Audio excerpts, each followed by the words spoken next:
5천에 사서 1억 5천짜리로 만들 수 있느냐가 되는 거죠. 그런데 훨씬 수월하겠죠. 경매로 하면. 왜 수월할까요? 1억짜리라고 감정평가사가 인정을 했으니까 네네. 5천에 산 건 내가 싸게 산 거잖아요. 5천짜리를 1억짜리로 보이게 만드는 거는 어려운 게 아니라 당연한데 가치를 못 찾아주고 있던 거고, 그 다음 이제 1억짜리라고 얘기하는 걸 1억 5천짜리로 보이게 만들 수 있느냐죠. 이 틀을 알면 됩니다. 네. 그 절차를 이해하시면은 내가 어느 포지셔닝에서 수익을 남길 수 있는지가 정해지게 돼요. 투자의 가장 중요한 소식을 빠르고 정확하게 전달해 드립니다. 안녕하세요. 저는 행복자산관리연구소 김현우입니다. 여기는 원고 두 곳을 이고 투자구고요. 혼자 하니까 우리 전민기 팀장님 없어가지고 외롭네요. 하지만 오늘은 전민기 팀장님 없어도 내용이 풍성하고 알차고 꽉 차 있을 거라는 사실 먼저 전달해 드립니다. 우리 그런 생각들 많이 하잖아요. 돈만 있으면 목 좋은 곳에 빌딩 하나 사가지고 그냥 놀고 먹으면서 임대료 받았으면 좋겠다, 이런 생각들 많이 하시는데 사실 꿈이죠. 건물주의 꿈, 뭐 서민들에 대해서는 그런 거 대단히 멀리 있는 얘기처럼 느껴지는 꿈인데, 우리 작가님이 좋은 말을 써주셨어요. 꿈에서 깨면 꿈이지만 꿈을 이루면 현실이 된다. 상가 경매를 통해서 꿈을 이뤄드리는 분이 있습니다. 본인만 꿈꾸시는 분이 아니라 부동산 경매꾼 박진규 대표님을 모시겠습니다. 안녕하세요. 네, 안녕하세요. 반갑습니다. 더 470. 네, 맞습니다. 이게 무슨 뜻이냐고 제가 이 촬영 들어가기 전에 여쭤봤는데 45가지 심오한 뜻이 있다 네. 라고 해서 안 여쭤봤어요. 몇 번째 뜻을 원하는지 말씀하시면 언제든 대답해 드릴 수 있습니다. 가장 이게 심오한 뜻이다. 이 더불어서 같이 산다는 의미가 담겨 있는데요. 더 470이요? 네네. 어디예요? 거기까지만 말씀드리겠습니다. 더불어서 함께 하자, 같이 잘 살자, 이런 뜻이 있습니다. 밀당남. 이거는 제가 공부하겠습니다. 나중에 네. 추적해서. 알겠습니다. 자, 귀한 분 모셨으니까 오늘 타이트하게 들어갈게요. 경매에 대해서는 우리가 궁금하신 분들 많으시고 또 생소하기 때문에, 그리고 뭔가 어렵다고 느끼시는 분들이 많을 것 같아요. 저도 그렇고. 그런데 우리가 어렴풋이 생각하기엔 요즘에 부동산 경기도 불안불안한데 경매 그런 거면 좀 약간 또 불안한 거 아니야? 더 불안한 거 아니야? 라고 생각하시는 분들이 저를 포함해서 많이 계실 거예요. 어떠신가요? 이 부동산 경기라고 할까? 이런 거에 영향. 저도 불안합니다. 뭐 이렇게 하면 안 되겠지만, 네. 우선은 저희가 언제부터일까요? IMF 이후 때라고 해도 될 것 같은데, 네. 학습을 몇 단계 한 것 같아요. IMF 때 경기가 어땠었고 향후 부동산이 어떻게 바뀌었더라. 네네네. 그 다음에 외환 위기 때도 부동산이 어땠었고 향후에 어떻게 되더라. 그쵸. 이런 걸 알고 있기 때문에 지금 분명히 부동산 경기가 안 좋다고 언론에서도 하고 네. 많이 주변에서도 그렇게 느끼고 있는데도 불구하고 경매에서 그 틈을 찾는 분들은 분명히 계시죠. 경기가 좋든 안 좋든 어쨌든 그 틈을 찾는다. 그렇죠. 그럼 실제로 대표님은 그 틈을 찾아서 일을 하시게 될 텐데, 네. 저희가 느끼는 혹은 우려하는 그런 부동산 경기 밀접한 연관이 있나요? 영향? 이 채널을 보시는 분들이 네. 부동산 경매에 관심이 별로 많지 않으신 분들도 계실 거고, 네. 평소에 관심이 많았는데 어렵다고 생각하시는 분들도 분명히 계실 거라고 생각하는데요. 네네. 경매를 하려는 이유가 그러면 뭘까요? 부동산 투자가 아니라 하필 경매를 하는 이유. 네네. 좀 싸게 살려고. 싸게 살려고. 네. 뭘 싸게 사는 거죠? 부동산을요. 예, 그렇죠. 그렇죠. 본래는 목적은 부동산을 취득하는 데 그 목적이 있잖아요. 그렇죠. 취득을 해서 뭐를 하는 거예요, 그러면요? 사실 그게 없어요. 그러니까 예를 들어서 아파트면 좀 싸게 사고 싶다. 그래서 네네. 내가 저기 들어가서 살고 싶다는데, 그게 아니라면 그렇게 싸게 사서 파는 거예요?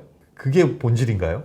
아니죠. 방금 얘기하셨던 이 채널을 네. 보시는 분들도 가장 부동산 경매하고 채널을 보시는 이유가 수익을 거두려고 하는데 본래 목적이 있다는 거죠. 그렇죠. 궁극적으로. 돈을 벌려고 하는 거잖아요. 네네. 그러면 경기가 안 좋다는데 경매로 취득을 해서 수익을 낸다고 하면 두 가지 경우가 있을 것 같아요. 시세보다 많이 싸게 사거나, 네. 투자 내가 이걸 갖고 있어도 괜찮아 라고 하거나, 네. 향후에 회복될 걸 생각해서 미리 선점하거나 라는 게 분명히 있겠죠. 쥐고 있거나. 그렇죠. 근데 네. 거기 목적에 맞는 분들은 이 시장에서 살아남을 수 있는 거고, 일반적으로 단기적인 시세를 보고 지금 내가 부동산을 매입해서 수익을 거두겠다는 분들은 매력을 못 느낄 수도 있기 때문에 이 시장에서 떠나갈 수 있겠죠. 네. 근데 그런 차이가 분명히 있을 겁니다. 어려운데 그럼 저희는 어떤 식으로 접근을 해야 되나? 그러니까 무슨 말씀이냐면 경매를 하시는 분들이나 경매를 다루는 채널들 뭐 그걸 이제 알려주시는 분들 많이 있잖아요. 네. 학원들도 있을 정도로. 네네. 그런데 그렇게 많은 경매 전문가라는 분들 중에서도 대표님을 모신 게 독특한 특출난 점이 있으니까 대표님께 배우려고 하는 거잖아요. 저희는 어떤 부분을 가져가면 될까요? 독특하고 특출난 걸 여쭤보니까 네. 처음 시작하면서 조금 소장님께 아쉬웠던 게 네. 앞에 뭐 부익남님 오고 이럴 때는 인사 멘트가 네. 부동산 하시는 분들이 굉장히 잘생기셨네요. 뭐 이런 얘기를 하셨거든요. 아 그거 다 대본에 써주시는 건데 우리 작가님이 안 써주신 거. 아, 저도 이제 나갈 때가 됐구나. 그러고 나왔거든요. 근데 전혀 그런 멘트가 없으시네요. 다시 갈게요. 자 이렇게. 제가 정말 큰 실수를 했습니다. 아, 네. 예. 저는 이렇게 생각합니다. 네. 그 부동산 경매는 부동산 취득의 하나의 방법일 뿐이고요. 음. 그리고 경매로 취득하든 매매로 취득하든 그건 전혀 상관이 없어요. 부동산이 필요한 부동산은 사면 돼요. 근데 사는 목적 자체가 수익이라면 우리가 투자의 개념이라면 네. 내가 할 수 있는 투자가 맞는지 그 특성을 찾는 게 중요할 것 같아요. 할 수 있는 투자가 맞는지라고 하면 그 능력을 얘기하는 거예요. 그러니까 예를 들어서 제가 100억짜리 건물은 못 살 것 같거든요. 돈이 없으니까. 네. 그런 류의 할 수 있냐 없냐를 말씀하시는 건지 아니면 경매 그러면 사실 알아야 되는 게 권리 분석 뭐 이런 뭔가 법적인 부분들 이런 지식적인 측면을 얘기하시는 건지 아니면 그거 다 아닌지. 아, 그래서 제가 좀 구분을 하기 위해서 네. 제가 하고 있는 경매에 대해서는 예. 고차원 경매라는 말을 붙이거든요. 네. 이게 그- 고차원이 어렵다의 고차가 아니라 대표님이 만드신 말이죠. 아, 그럼요. 그래서 고차원 경매가 야 되게 고차원 이거 아니에요? 원래 4차원으로 하려다가요. 네. 조금 이렇게 생각할까봐 네. 4차원은 안 되겠다. 네. 고차원으로 하자. 이렇게 된 겁니다. 아 그래서 뭐예요 핵심은 고차원 경매? 그러니까 경매인데 네. 여러분들이 생각하듯이 그냥 싸게 산다 이게 아니고요. 네. 개인의 역량에 맞는 투자 수익 구조를 찾는다. 여기 핵심이 있습니다. 개인의 역량에 맞는 투자 수익 구조. 여러분들이 이것만 잊지 않으시면은 경매라는 거에 한 단계 넘어서는 단계가 분명히 있지 않을까 그렇게 생각을 해요. 이 개인의 역량은 다 다르잖아요. 네네. 근데 경매 물건은 A라는 경매 물건은 똑같은 거고 그러면 이걸 접근하는 게 개인의 역량에 따라서 얘를 해야 될지 말아야 될지가 달라진다는 말씀이세요? 맞습니다. 맞는데요. 네. 우선은 개인의 역량은 여러 가지가 있을 수 있겠죠. 네. 우선은 부동산을 싸게 사는 방법 중에 네.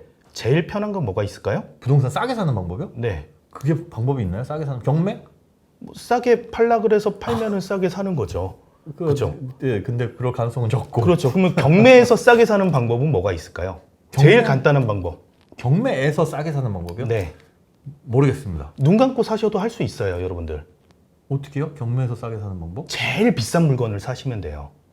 제일 비싼 물건. 예를 들어서 네. 지금 경매 검색을 해보시면은 몇백억, 천억대가 넘는 물건이 있어요. 나오죠. 저도 예전에 보니까 무슨 산이 통째로 나오는 그런 네, 경우도 맞습니다. 있고 무슨 건물 공장 이렇게. 근데 그 유찰 횟수를 보면 엄청나게 많이 유찰이 되는 거죠.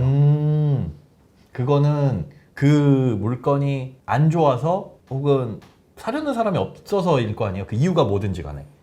그거보다 네. 가장 근본적인 네. 돈이 없어서 입찰을 못 하는 거죠. 경매는 다시 얘기해서 경쟁에 의한 매매예요. 네. 그렇죠? 경쟁에 의한 매매니까 경쟁이 없는 매매를 하면 되는 거예요. 아, 수요가 없으니까 당연히 그건 싸고 그 수요가 없는 이유는 너무 비싸서. 개인의 역량을 맺는 투자 수익 구조라고 말씀드렸는데 개인의 역량 중에 하나가 자금, 시드머니 확보도 분명히 들어가는 부분도 있다는 거고요. 네. 자, 그러면 돈 없으면 못하냐? 이건 아니라는 거죠. 그러면 저처럼 돈이 없어요. 그리고 경매에 대한 지식도 없어요. 물론 그거는 야, 그 정도는 공부해야지 하고 혼내시면은 네, 알겠습니다 하는데 그러면 그거는 돈 없고 공부하면 될 만한 수준이면 저는 뭘 찾아야 돼요? 저의 그 역량? 그래서 이 틀을 알면 됩니다. 네. 경매를 제가 맨 처음에 공부할 때 여러분들이 경매 뭐 공부하면 돼요? 라고 이야기할 때 저는 경매의 절차를 보라고 얘기하거든요. 절차요? 경매 자체는 민사집행법에 의해서 이루어지는 강제집행 절차이기 때문에 경매 절차가 쫙 있어요. 예. 근데 그 절차를 이해하시면은 내가 어느 포지셔닝에서 수익을 남길 수 있는지가 정해지게 돼요. 왜요? 그러니까 경매는 단순히 이렇게 해가지고 낙찰 사서 뭐 그 다음에 어쨌든 팔든 뭘 하든 그렇게가 아니라 왜 뭐죠? 무슨 말씀이죠? 그 절차에 따라서 이건 방금 조금 전에 전제를 까신 게 예. 돈이 없는 상태에서 경매에서 수익을 남길 수 있는 법이 없냐고 여쭤보셨기 때문에 그 절차상에서 우리가 수익을 남기는 법을 찾는 법이 있는데 네. 그 자체도 하나의 경매 수단이 될 수 있어서 경매 공부만으로도 돈을 벌 수 있는 수단이 될 수 있다는 거예요. 뭐 실예를 들어드리기에는 너무 복잡한가요? 이게 좀 너무 전문적으로 들어가는 것 같아서 그래서 제가 드리고 싶은 얘기는 금액이 없어도 수익을 낼 수 있는 방법은 있다. 권리관계를 풀어드리면서 수익을 남길 수 있는 법이 있고요. 예. 아니면은 소액이 있다. 그러면은 기본적으로는 여러분들이 많이 하는 거는 나만의 출구 전략을 찾을 수 있으면 돼요. 나만의 출구 전략. 나만의 출구 전략이라는 출구 전략. 거는 팔고 나온다는 거죠. 최종 목적은 파는 게 되겠지만 네. 보유 목적에 따라서 그러니까 부동산을 사는 목적에 따라서 다르겠죠. 팔아서 수익을 가져가는 게 목적인지 출구 전략도 네, 그렇죠. 파는 게 있고 아니면 뭐가 있어요? 보유하고 있으면서 내 자산 가치를 높이면서 거기에서 나오는 또 수익을 남기는 게 있습니다. 예를 들어서 네. 회사, 법인의 형태다. 제조업을 하고 계세요. 제조업의 재무제표를 건실하게 만들기 위해서 경매를 이용하는 방법도 있겠죠. 응? 자, 갑자기? 어떻게 해요? 법인 공장이 있습니다. 제가 법인 공장이라는 거죠? 네네네. 일반적으로 공장이 성장하기 위해서는 네. 투자가 돼야 되죠. 그렇죠. 투자를 하려면 그 돈을 어디서 가지고 오죠? 뭐 투자자한테 받거나 대출을 받거나. 그렇죠. 네. 그러면 투자자나 네. 은행은 금융권에서는 뭘 믿고 이 회사에 돈을 빌려줄까요? 담보 아니면 뭐 글쎄요. 담보 아니면 어떤 신기술 이런 것들은 뭐 정책적으로 해주는 거고. 재무제표를 보면서 부채 비율이 얼마나 되고 네. 자기 자본 얼마 되는지 평가를 하겠죠. 예. 그렇죠? 그때 자산을 늘릴 수 있는 방법이 가능하다는 거예요. 경매를 통해서요? 네. 예를 들어 볼까요? 네. 제조업이 있어요. 네. 자산이 하나도 없었는데 100억짜리 감정평가된 금액을 50억에 매입을 합니다. 네. 100억짜리 뭐 공장 지을 수 있는 터전이 있다. 네네. 누가 낙찰 안 받을 거예요. 네. 50억의 절반값의 낙찰을 받았어요. 네네. 그럼 재무제표에 네. 자본이 자산이 어떻게 잡히죠? 자본이 늘어나는구나. 그렇죠. 근데 자산은 50억으로 잡혀요. 예. 매입가, 낙찰가로 잡혀요. 네.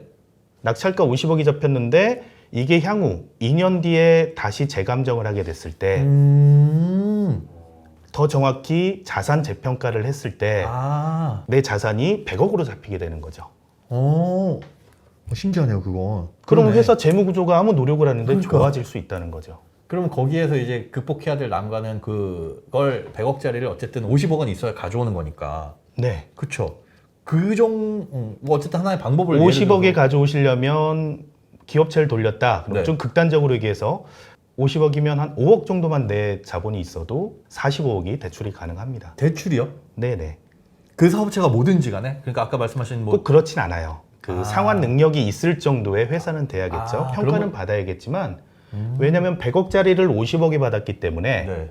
금융기관에서는 100억짜리의 담보가 있다라고 판단을 해요. 그렇죠. 이분이 어차피 잘못돼도 이거 또 경매로 넘겨버리면 되니까. 그렇죠. 근데 50억에 낙찰 받았으니까 감정가의 70%나 낙찰가의 80% 중에 적은 금액을 기준으로 우선 대출을 심사합니다. 그럼 5, 8에 다시 4억. 그렇죠. 40억. 40억. 예. 40억으로 기준 삼고 여기에 추가 대출이 가능할지를 보는데 회사를 회사를 운영하기 40억은 때문에 나오는 거예요? 그럼요. 추가 대출이 가능한 걸 볼 수 있는 건 운영자금 네. 더하기 시설자금이 되겠죠. 예를 들어서 이 공장이 여기에다 제2공장을 만들겠다고 신청을 했다. 예. 그럼 공장을 건축하는 비용, 그다음 그 안에 들어가는 기계가까지 다 대출이 가능한 꼴이 되는 거예요. 결국은 그러면 그 사이즈로 대출이 나올 만한 물건을 찾으면 되겠네요. 굳이 100억이 아니더라도 100억이면 좋겠지만. 그럼요. 각자의 개인에 맞춰서 해야 되는데 제가 처음부터 지금까지 지금 소장님 말씀하시는데 자꾸 말을 좀 약간 돌리면서 얘기하는 이유는 개인의 역량에 따른 투자 수익 구조가 다르다는 거예요. 네, 말씀 들어보니까 경매를 경매 자체로만 보면 안 된다는 거죠. 그냥 그거는 하나의 수단, 뭔가 싸게 취득할 수 있는 방법인 그렇죠. 거고 네네. 굳이 경매가 아니더라도 효율은 떨어지지만 네. 출구 전략만 확실하면 지금 하시는 그런 사업 구조가 얼마든지 가능한 거네요. 예, 맞습니다. 맞는데 네. 아까 조금 전에 얘기했던 경매에 나왔던 100억짜리를 50억에 산 사례를 한번 들어볼게요. 네. 100억짜리 강원도 야산이 네. 매각을 해야 돼요. 얼마에 팔까요? 그냥 팔려는 사람이요? 네, 경매가 매매로 팔려면요. 그게 팔려요? 그것도 안 팔려도 100억의 가치니까 100억에 내놓죠. 100억에 당연히. 내놓죠. 예, 예. 여기에서 뭐 조율을 해봤자 싸게 해도 95억이나 음. 중간에서 뭐 소교를 더 주고 파는 방법이 있겠죠. 네. 그 폭이 굉장히 적다는 거예요. 근데 해봐야. 경매는 네. 이게 시장에 나왔을 때 누구도 이 가치를 인정해주지 않으면 계속 떨어집니다. 아까 말씀하신 것처럼 또 비싸면 비쌀수록 더더욱. 네, 그럼요. 그렇다 보니까 낮은 가격에서 우리가 매입할 수 있는 조건이 형성이 되는 거죠. 갑자기 든 생각인데 네네. 대표님은 왜 이걸 시작하셨어요?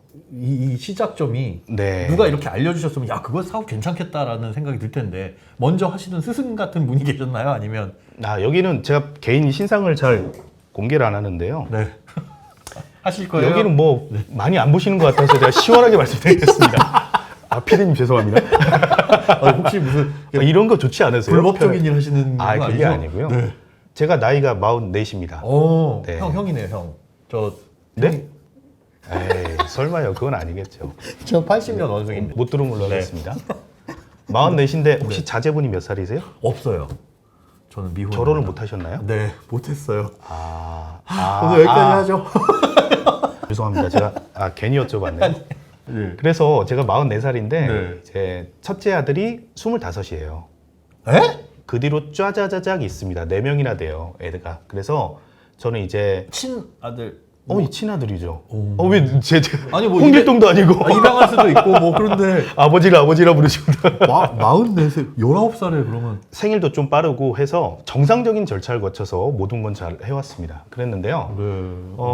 그러니까 사회 전선에 좀 빨리 뛰어들었죠. 네. 그래서 이제 20대 초반부터 23살 때부터 이제 사업을 시작을 했어요. 원래 좀 잘 사셨나요? 아닙니다. 유통업 마트를 먼저 시작했기 때문에 네. 몸으로 벌었죠. 배추 팔고 수박 팔고 유통업을 먼저 기반으로 회사를 만들었고요. 지금 20년 됐습니다. 저희 회사가. 지금 이 네, 20년 차 470 됐어요. 이요? 네, 맞습니다. 와. 20년 된 회사고 유통업을 기반으로 매장을 여러 개를 뻗어 나갔었어요. 그 유통 네, 아까 마트라고 네. 마트를 여러 개 만드셨다고요? 마트를 22개 정도까지 했었고 그다음에 이제 재벌이시네요. 아닙니다. 경기도에 물류센터도 만들었었어요. 그래서 재벌이시네. 경기 북부 소상공인의 물류를 만들겠다라는 어이없는 생각을 하고 물류에서 큰 쓴맛을 봤었죠. 뭐 회사가 망한 건 아니었는데요. 네. 많이 휘청할 정도로 물류로 많이 손해를 봤었어요. 이제 그렇게 확장을 하셨는데도. 네네. 그걸 하면서 네. 그때 이제 많이 깨달은 게 뭐였냐면은 생각과 현실은 분명히 다른 게 있구나. 제 사업 구상은 굉장히 맞는 것 같았는데 네. 저만의 착각이었던 거죠. 그거는 아예 지금 생각해도 안 될 사업이었나요? 아니면은 아닙니다. 시기가 너무 빨랐어요. 지금이라도 그럼 다시. 절대 뭐 그런 생각 없어요. 어쨌든 그걸 하시다가 예, 하다가 이제 물류 사업을 하다 보니까 점포도 많아지고 물건을 공급하다 보니까 네. 소상공인 분들이 이제 저희한테 의뢰를 많이 하게 된 거죠. 이것 좀 도와주시면 안 돼요? 하면서 자연스럽게 컨설팅처럼 네. 여기 장사 안 되는 애를 장사 잘 되게 만들고 또 어. 새로 출점하겠다면 가게 자리를 봐드리고 이런 걸 이제 도와드리게 된 거예요. 그 업종은 다 똑같은 업종이었어요? 아니면은 다 달랐습니다. 그냥 뭐 고깃집에서도 도와달라 그러고 미용실에서도 도와달라 그러고 왜냐하면 마트 자체가 종합적으로 유통을 하잖아요. 근데 그렇죠. 그렇게 하는데 네. 미용실이나 뭐 학원 이런 거하고는 좀 약간 상관없지 않나요? 근데 저희가 이제 그런 걸 잘 한다는 얘기를 듣고 소문이 나니까 소개로 이제 오시게 된 거죠. 유통을 하시다 보니까 그런 쪽으로 어떻게 보면 발전이 되신 거네요. 그런데 제가 너무 착하고 순진하고 해서요. 네. 비용 같은 거 하나도 안 받고 순수하게 도와드렸어요. 도와드리고 이런 경험을 많이 쌓았었죠. 그러다 보니까 네, 그러다 보니까 그 노하우가 생기게 됐고 이 노하우를 가지고 제 물류가 잘 버텼어야 되는데 네. 물류는 이제 문을 닫게 된 거예요. 근데 물류의 문을 닫다 보니까 물류 안에 직원들이 많이 있었잖아요. 꼭 일을 하셔야 되는 분들, 이런 분들을 정리할 수가 없으니까 여러 창업을 시작하게 된 거죠. 대단하시다. 2008년도 그 정도 된 것 같아요. 그래서 그때 뭐 고깃집도 하고 횟집도 하고 도와드리던 이런 어느 정도의 노하우가 있다 보니까 또 마트가 종합적으로 유통을 하다 보니까 우리 원재료 확보하는 데는 되네요. 쉽잖아요. 예, 예. 회사에서 할 수 있기 때문에 네. 뭐 거기서 고기를 갖다가 고깃집을 하고 예. 수산물을 갖다가 횟집을 하고 이제 이런 식으로 된 거죠. 어. 분식집도 하고 빵집도 하고 이렇게 된 거예요. 그래서 곳곳에 이렇게 출점을 하는데 네. 결론적으로는 출점을 하다가 내가 출점하고 싶은 곳에 여기 가게 분명히 장사 안 돼서 제가 사고 싶은데 어. 부동산에 부탁하면은 네. 권리금이 2억 3억 막 달라 그러는 거예요. 당연히 장사 잘 되면 분명히 저분은 받을 생각이 별로 없고 사주는 것만으로도 감사해야 되는데 제가 접근하면은 비싸게 얘기를 하는 거죠. 일단 어쨌든 수요자니까. 그렇죠. 아, 그리고 중간에 중간에 계신 분이 거기서 또 이제 수수료를 많이 그렇죠. 가져가죠. 그래서 이건 아니다. 이건 아니다. 그래서 이건 아니다. 배가 아파서 예. 나는 돈을 못 버는데 왜 저분은 저렇게 많이 가져가? 예. 그래서 이제 원시 취득 개념에서 부동산을 취득하고 싶어서 경매를 접목하게 된 거고요. 또 하나가 그렇게 장사를 많이 하고 나서 저를 뒤돌아보니까 결국 저한테 남은 재산이 별로 없었다는 거죠. 개인 명의로 된 아파트, 네. 뭐 상가, 요거 빼고는 전 자산이 별로 없는 거예요. 근데 어. 매장의 시설과 권리금으로 많이 녹아 있던 거죠. 야, 거꾸로 가셨네요. 그러니까 경매로 돈을 벌자가 아니라 네네. 일단 일반적인 사업을 하는데 어떻게 보면 거기에 들어가는 투입되는 자금들이 너무 아까워서 이걸 어떻게 좀 줄여볼까 그렇게 하다 보니까 경매 쪽으로. 네네, 그렇게 됐습니다. 오. 그래서 경매를 배우러 갔는데 지금 여러분들하고 똑같을 것 같아요. 경매를 배우러 갔는데 조금 편하게 좀 쉽게 얘기하면 예. 어이가 없었어요. 왜요? 왜 저렇게 얘기를 하지? 배우러 갔는데? 네. 그러니까 저는 이제 경매를 어떻게 사야 되는지 이제 이것만 알고 싶어서 네네네. 경매 어떻게 하는지는 알아야 될 거 아니에요. 그죠. 그래서 갔는데 네. 그쪽에서 이제 지도하시는 분께서 얘기하는 거는 시세가 얼마인데 얼마니까 싸다라고 얘기를 하는 거예요. 그러니까 경매 물건이 감정가가 10억인데 네. 6억까지 떨어졌어요. 네네네. 그러니까 싸서 사도 된대요. 어. 근데 거기는 분명히 장사가 안 될 자리인데 저걸 사서 뭐 하지? 저는 그렇게 생각을 한 거죠. 이미 그때는 본능적으로 그냥 출구 전략이라는 게 새겨지시는 거네요. 그렇죠. 왜냐면 그걸로 인해서 들어가시게 된 거니까. 네네, 맞습니다. 그 그렇게 하면서 이제 경매를 접목해서 네. 취득을 하고 그쪽에서 사업을 해나가면서 회사의 자본도 많이 늘어나게 되고 그다음 순이익도 급증하게 된 그런 케이스가 되죠. 회사가 경매로는 1년에 회사 이름으로는 네. 뭐 20건에서 30건 정도 낙찰은 계속 받으면서 사업을 해오고 있고요. 네. 그다음에 낙찰 받는 게 상가만 받는 게 아니니까 네. 뭐 저도 그렇습니다. 물건마다 다 다르게 생각해요.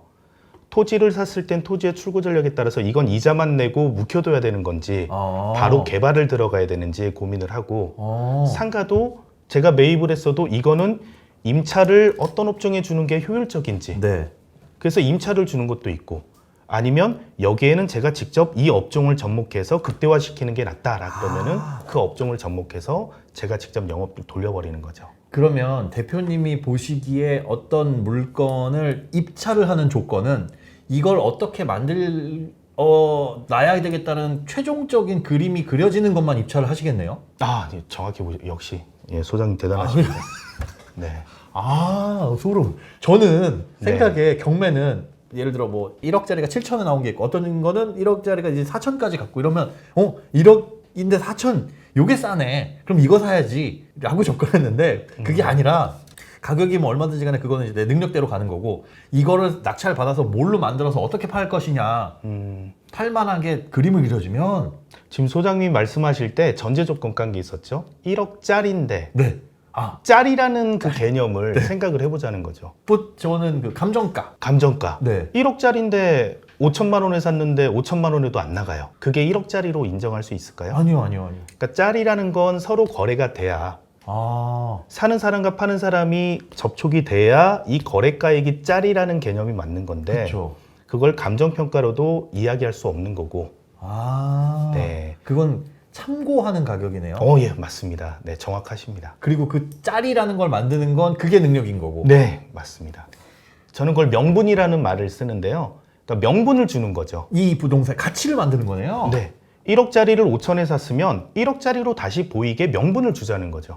그런데 훨씬 수월하겠죠. 경매로 하면. 왜 수월할까요? 1억짜리라고 감정평가사가 인정을 했으니까 네네. 5천에 산 건 내가 싸게 산 거잖아요. 그렇죠. 그렇죠. 내 능력이지 그게 왜.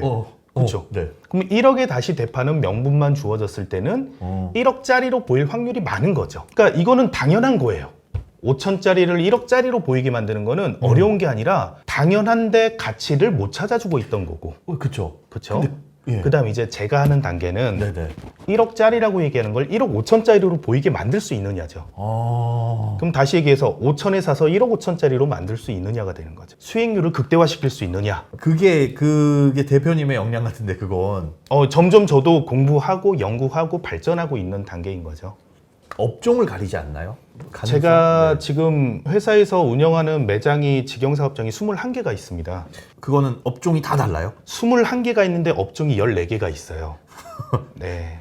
그거는 왜 그런 거예요? 그러니까 출구 전략을 세워놨는데 그 출구 전략이 이건 보유가 낫겠다라고 생각하신 건지 아니면 1억 5천짜리로 만들어가지고 팔려고 했는데 이게 안 팔린 건지. 첫 접근 전제 조건이 뭐냐면요. 네. 이런 출구 전략을 마련하기 위해서 우리가 그 투자 가치가 있는 거는 네. 배후 상권이나 어느 정도 유지된 이런 부동산을 찾았는데 예. 저평가된 부동산이어야 돼요. 그러니까 많이 유찰되거나 네. 남들이 가치를 못 알아봐 주는 거. 그럴 만한 이유가 있어서 아니에요? 지금 그럴 만한 이유가 네. 경매인들이나 경매를 쳐다보시는 분들 입장에서 보면은 네. 법원의 기본적인 법원에서 제공하고 있는 현황조사나 권리신고 때 나온 월세를 노출을 시킵니다. 당연히 여기에 뭐 그렇죠. 네. 근데 그게 진짜가 아닐 가능성도 있고. 진짜가 아니라면 뭔가요? 그러니까 원래는 100만 원씩 주시는데 사실은 알아보니까 150만 원씩 통장에 주더라. 이런 거예요? 그런 리는 그럴 수도 있죠. 그래요? 네네. 그런 가능성까지 다 포함해서. 왜냐하면 법원에서 제공하는 자료는 네. 현황조사, 즉 법원의 집행관이 네. 현장에 가서 조사를 해서 자기가 조사해서 알고 있는 월세도 표시를 해주고요. 권리신고, 네. 즉 임차인이 법원에 직접 임대차 계약서를 제출하면서 네. 나 얼마 내고 있어요라고 이야기할 수도 있죠. 근데 여기에는 가짜가 많이 숨어 있다는 거죠. 그래요? 그럼요. 그래서 10억짜리인데 네. 500만 원 월세가 신고돼 있다. 그러면 1년에 6천. 그렇죠. 수익률이 굉장히 좋죠. 근데 이 자체도 거짓말일 수도 있고 100만 원으로 표시됐는데 500만 원을 주고 있을 수도 있다는 거예요. 그걸 어떻게 찾아내요? 그게 뭐가 달라지나요? 그래서 월세라는 그 개념도 네. 500이 진짜예요, 100이 진짜예요라면은 월세를 얼마로 받을 수 있느냐의 능력이 진짜라는 거죠. 내가 협상을 잘해서 500도 받을 수 있고 600도 받을 수 있는 거 아니에요. 근데 내가 협상을 못하고 물건 마케팅을 못해서 네. 임차인이 없어서 100만 원의 월세를 놓을 수도 있다는 거죠. 어. 이 자체도 역량이라는 거예요. 제가 처음에 얘기했던 개인의 개인의 역량에 역량이. 따른 거라는 거죠. 그러니까 이거를 만들 수 있느냐로 물건을 찾고 접근해야 된다는 거예요. 다양한 방법이 있을 것 같은데 네. 원래 거기에 그 월세라는 거를 노출시켜 주는 건 임차인이 있는 거 아니에요. 그러면 내가 이걸 낙찰받아서 제 머릿속의 상상은 그걸 낙찰받아서 임차인이 있으면 알고 있기로는 이걸 함부로 쫓아낼 수는 없다고 들었는데 그럼 그분한테 가가지고 임대료를 올려달라고 하는 것도 상가 임대차 보호법이나 뭐 이런 것들이 분명히 있을 거고 그걸 어떻게 가치를 상승시키지? 상상이 안 경매는 돼요. 네. 기본적으로는 원시 취득이라는 제가 말을 썼는데요. 네. 원래대로 그냥 처음에 취득 개념에서 만드는 거기 때문에 네. 임차인이나 점유자가 있어도 내보내줘야 원래 맞는 거예요. 대한민국 법원에서 그 일을 해줘야 되는 거예요. 원시 취득이라는 게 그런 의미죠. 제가 이렇게 생무지랭입니다. 네네. 그래서 네. 법원 경매에서는 공매는 아닙니다. 경매에서는 네. 인도명령이라는 제도가 있는 거예요. 그러니까 과거에 저희가 드라마를 보면은 네. 막 깡패가 가서 막 드러내고 그쵸. 낙찰받았는데 뭐 못 나가 막 이러고 네, 했잖아요. 네, 네. 그런 건 다 옛날 얘기예요. 그러니까 2002년도에 민사집행법이라는 법이 만들어졌는데 2002년 이전에는 민사소송법의 강제집행의 한 부분으로 경매를 다뤘기 때문에 네. 인도명령 제도가 없었어요. 원래 법 공부하셨어요? 경매하시면서 아시게 된 거예요? 먹고 살려다 보니까. 와, 네. 네. 애가 몇 살인지 얘기 드렸잖아요. 멋있다. 그래서 2002년도에 민사집행법이 만들어지고 인도명령 제도라는 게 생겨서 네네. 낙찰을 받고 난 다음에 대항력이 없는 임차인이나 점유자에게는 법원에다가 인도명령 신청서를 써서 제출하면은 법원의 집행관이 점유자를 내보내 주는 거예요. 지금 방금 대항력이 없는이라고 말씀하셨잖아요. 네. 그 대항력이라는 건 우리가 보통 뭐 집 전세 계약할 때나 이럴 때 전입 신고하고 확정일자 받는 거 네. 그걸 대항력이라고 하지 않나요? 그건 맞는데요. 네. 경매에서 이야기하고 있는 대항력은 네. 최초 근저당이라고 하는 말소 기준 등기라고 하는 게 있어요. 네. 최선순위 설정 일자가 있는데 이게 좀 깊어져서 아니 이게 그렇게 알려주세요. 제가 모르는 거니까 네네. 그거는 인터넷에 이거 찾아보면 이해할 수 있어요 하는 부분인지 아니면 대표님이 꼭 설명을 해주시고 넘어가야 되는 부분인지. 편하게 등기부등본 떼셔가지고 네. 아무 근저당이 없는 곳에 내가 들어가면 대항력이 있습니다. 다들 그렇게 가죠. 네, 전입 사업자 등록을 먼저 하면 네. 상가라 그러면 네네. 그런데 대출이 있는 곳에 내가 들어가게 되면 대출이 먼저죠. 그건. 그렇죠. 네, 나는 후순위. 근데 그 대출을 먼저인 사람이 경매를 신청하게 되니까 네. 그 사람의 권리를 챙겨줘야겠죠. 당연히. 그럼 예. 뒤에 온 세입자는 권리가 없는 거예요. 그 돈의 문제가 아니라 네네. 그래서 이제 인도명령 대상자가 되는 거죠. 예를 들어 5억짜리다. 근데 네. 여기에 대출이 1억 있어요. 네. 그럼 나는 보증금 2억 주고 들어가요. 이거 뭐 경매 넣어도 내 보증금 뭐 다 받겠네. 이 문제가 아니라 배당으로는 받을 수가 있죠. 근데 근데 좀 다른 개념입니다. 나간다라는 거예요? 예, 내보낸다는 거예요. 1번이면은 안 나가도 되는데? 네, 맞습니다. 이걸 전혀 몰랐어요. 이해가 좀 되셨나요? 오, 이제? 네네. 네. 무조건 나는 거기에 1번이 돼야 안 나가고 버틸 수 있는 거고, 그게 대항력이라는 거고, 네. 1번에 보니까, 여기에 국민은행에 근저당 설정돼 있는데 한 500만 원 돼 있네. 소액이라도 내가 1번이 아니기 때문에 경매로 넘어가면 이거 배당으로 500만 원 빼주고 내 보증금 빼주고 넌 나가세요? 맞는데 그러면은 만약 그 상황이 억울하면 어떻게 하면 될까요, 임차인은? 난 이거 사죠, 내가. 500만 원을 내가 갚아버리면 돼요. 이게? 그래야, 경매가 없어지잖아요. 그렇게 돼요. 그렇죠. 1번이니까. 네네. 그러니까 500만 원이 법에서는 없고. 충분하게 임차인의 권리를 보호하고 있는 거예요. 그래서 본인이 어떻게 보면은 하자가 있는 물건에 들어가서 장사를 했는데 네. 근데 지금 뭐 대출이 없는 상가가 거의 없기 때문에 장사하시는 거의 모든 분들이 대항력이 거의 없죠. 그래서 이 리스크는 다 갖고 있는 거네요, 그러면? 95% 이상은 대항력이 없는 임차인들이에요. 오. 그리고 대항력이 없는 분이 명도를 당해도 경매가 시작됐다 그러면 네. 경매 개시 결정을 법원에서 이해관계자들한테 의무적으로 통보를 해야 됩니다. 그 이해관계자는 임차인도 다 해당이 되는 거죠? 그럼요. 그럼 그럼 이제 통보가 왔어요. 그 통보가 왔어요. 그럼 경매 넘어간대. 경매가 들어가네. 어. 그럼 본인이 이 상가를 어떻게 내가 매입을 할지 아니면 주인한테 얘기해서 합의를 어떻게 할지 이것도 검토할 수 있을 거고 네네. 그때부터 또 월세도 안 내겠죠. 월세 안 내도 돼요? 안 내면 안 되죠. 근데 근데 경매가 시작되면 네. 대부분 내가 돈을 보증금을 보장 못 받는다는 떼일 것 같다는 생각에. 월세를 안 내죠. 그러겠네. 내면 바보 같겠네요. 네네. 어. 근데 통상 6개월 전 정도가 경매 시작에 걸리고 네. 낙찰 때까지 6개월에서 1년 정도가 걸리기 때문에 그럼 총 한 1년에서 1년 반. 그렇죠. 거기에다가 낙찰자가 나와도 배당 때까지 2달 이상 시간이 소요되니까 1년 반 정도 시간이 가는 거죠. 네.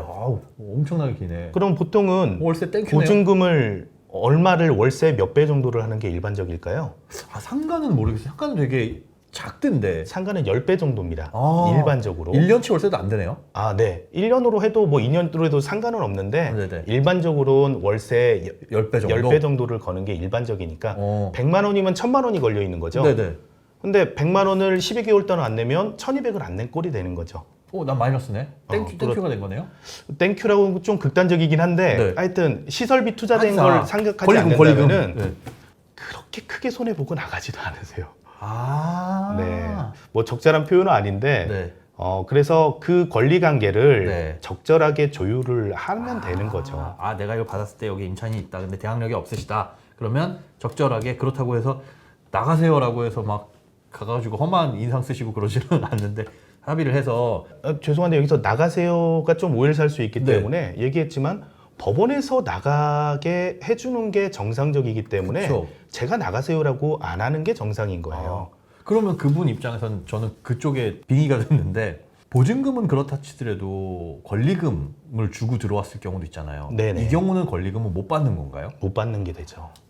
그러면 그분이 경매 통지서를 이렇게 받은 분이라면 네. 어떤 액션을 취하는 게 가장 현명한 거예요? 본인이 이쪽에 시설비를 네. 5억짜리 상가인데 3억에 시설비를 해놨어요. 네. 내 보증금도 1억이에요. 예. 그러면 본인이 낙찰받는 게 더 유리하겠죠. 어떻게 되든 빚을 끌어내든 이거는 시설 투자한 거 3억 원 날려버리는 거니까 네, 잘못하면. 이거는 분명히 권리 분석을 해서 본인이 배당을 받을 수 있는 사람인지 없는지, 그 다음에 시설비는 어떤지, 주변 시세는 어떤지에 따라서 다르긴 하지만 네. 예, 내가 차지할 포지셔닝이 어딘지 보고 출구 전략을 잡는다면 되겠죠. 이 또한 고차원 경매의 한 부분이 될 수 있는 우와. 사례죠. 우와. 갈수록 빠져들고 있어. 네. 그러면 야 근데 저희 너무 어렵게 하는 거 아닌가요? 아니요. 되게 쉽게 설명을 해주셔가지고 설마 이게 어려우면 다시 들으면 돼. 다시 보면 돼요. 아, 다시 네네. 보면 되죠. 돌려보고. 저희 지금 대본대로 하나도 안 하고 아니요 있는 거 전혀. 맞죠? 네, 뭐 대본대로 갈까요? 자, 아니요.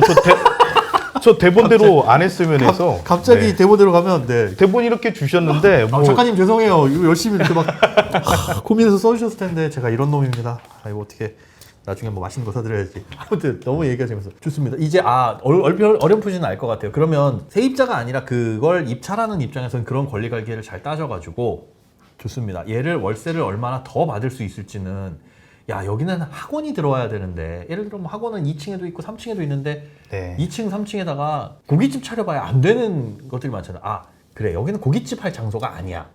학원을 넣어야 돼. 혹은 병원을 넣어야 돼. 그렇게 해서 월세를 불린다. 라는 개념인가요? 고차원이라고 하면? 맞는 업종을 사람도 맞는 옷을 입어야 이렇게 핏이 나오잖아요. 예. 그렇죠?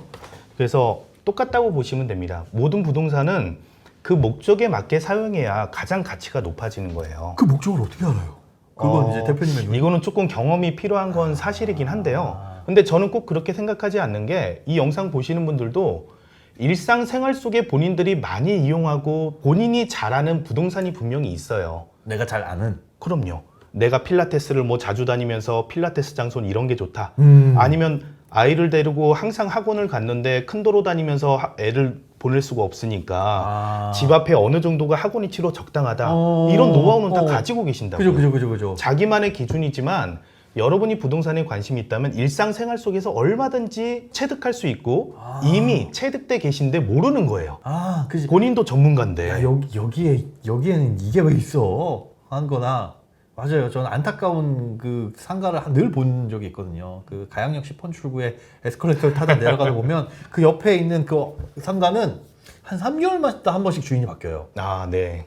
도대체 여기에 샌드위치 집을 차려서 뭐 하겠다는 거지? 여긴 다 퇴근하는 집에 들어가는 길에 저걸 왜 사 먹어? 그런 거. 어떤 업종이 적합할까요? 그거는 모르겠어요. 저기에 뭐가 근데 거기에 오래 계신 분이 뭐가 생겼냐면 명품 수선집. 네. 가방 수선해주고 하는 분이 앉았는데 그분은 지금까지 계세요. 몇 년 된 것 같네 이제는.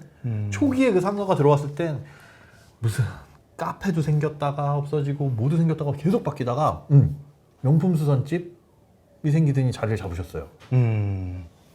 명품 수선집 같은 게 목적 구매형 업종이기 때문에 목적 구매요? 예, 그 위치하고 상관이 없습니다. 그 검색해서 찾아가는 검색해서 거니까. 찾아가죠. 그렇죠. 우리가 아이폰 수리를 해야 돼요. 아이폰 수리 가까운 데로 찾아서 가잖아요. 그렇죠. 위치가 어디 있어도 끝까지 찾아서 가잖아요. 맞아요. 그렇죠? 카페나 김밥집이나 이건 지나가다 있으면 먹는 눈에 거고. 보이는 쪽으로 가게 된 거. 정말 충동 맛집 구매형이라고 합니다. 그런 거는. 그런 게. 네네. 그래서 업종에 따른 차이를 이해를 하신다면은 충분히 지금 소장님 말씀하신 것도 이제 전문가의 반열에 접어들고 계시는 거예요. 지금 말씀해주신 그 구분 있잖아요. 카테고리. 네네. 충동 구매형, 뭐 목적. 네네. 이게 어디 무슨 책에 있나요? 공부할 수 있는? 예, 뭐 책도 있습니다. 네. 대표님이 책을 내신 거예요? 아니면? 아닙니다. 저는 아니고? 원래 지금 이런 글을 쓰고 있는데 글자를 늦게 써가지고요. 요즘에 계속 이렇게 쓰고만 있습니다. 네. 제가 아직 그 정도 급은 아니고. 아주. 그러니까 지금 초빙해 주셔서 처음에 뭐 경매 전문가로 모시겠습니다라 그랬는데 저는 그냥 제가 생각할 때 저는 그냥 장사꾼이고 편하게 그냥 이런 게 이게 당연한 거 아니야? 라고 생각하는 사람의 하나로 이런 식으로 돈을 버니까 위험하지 않고 출구 전략이 있습니다 라고 이야기해 드리는 거고 예. 또 이렇게 자랑스럽게 자신 있게 이야기할 수 있는 거는 우선 저는 이렇게 성장해 오고 있으니까 자신이 있고 알려드려서 여러분들이 경쟁자가 될 거라고 생각하지도 않거든요. 그 의미는 뭐죠? 아니, 니들이 해봐야 안 돼. 개인의 역량에 따른 출구 전략이다. 이런 식으로 매도하시면 안 되고요. 개인의 역량에 따른 출구 전략. 제 역량이 다르고 여러분들 역량이 다르기 때문에 네. 이거는 사회적으로 많은 기여를 하는 거예요. 경매 자체도 사회적으로 기여하는 부분이 분명히 있죠. 그러니까. 그렇죠? 경매가 없다 그러면 동맥경화 걸리겠죠. 그분은 경매로 나온 게 빚을 갚기 위해서 그게 경매로 나온 건데 경매 그럼요. 아무도 안 사주면 100억짜리가 80억, 70억, 60억, 20억, 10억이 누가 3억에 사가면 그건 배만 아프지 이분한테 도움되는 건 전혀 없잖아요. 맞습니다. 누가 100억짜리를 95억에 사가줘야 고마운 거니까. 그런 걸 사서 부동산 가치를 부가가치를 만들어 준다면 밸류업을 한다면 오. 사회적으로도 부동산의 가치가 더 올라가고 생산성이 높아지니까 사회적으로도 기여를 하는 거죠. 언뜻 경매를 하시는 분들이라고 한다면 제 가격에 안 사고 후려치고 이런 표현해서 죄송해요. 그런 인식. 야 경매 그러면 아이 나쁜 거 아니야? 괜히 그런 선입견이 있을 것 같거든요. 근데 전혀 아닌 아예 반대네요. 저도 선입견이 하나 껴진 게 네. 아나운서분들은 바른 말을 쓸 줄 알았는데 네. 후려친다 뭐 이런 말은 제가 오랜만에 들어가지고요. 저는 아나운서 아닙니다. 물론 이제 아, 예. 외모가 거의 아나운서급이셔서. 부끄러워. 아니 근데 오늘 방송 이후 괜찮은가요? 나가서? 괜찮아요.